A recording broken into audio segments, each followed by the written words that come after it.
ময়নামতি নদীর পারে ছোট্ট একটি গ্রাম, সেই গ্রামেরই একটি মেয়ে ময়না যে তার নাম।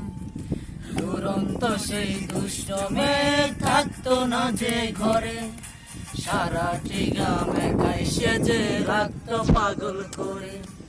পাশের গায়ের একটি ছেলে, নাম ছিল তার মতি, ময়না ছিল সেই ছেলেটির একমাত্র সাথী।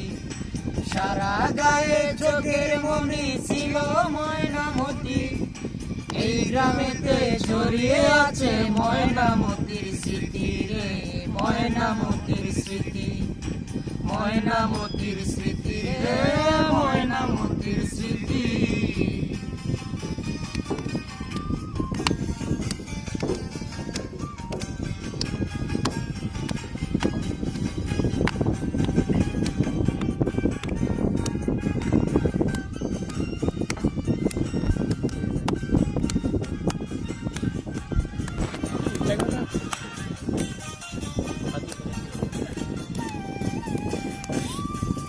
ময়নামতি একই সাথে পড়তো একই স্কুলে, ময়না এবার পড়তো মতিতে।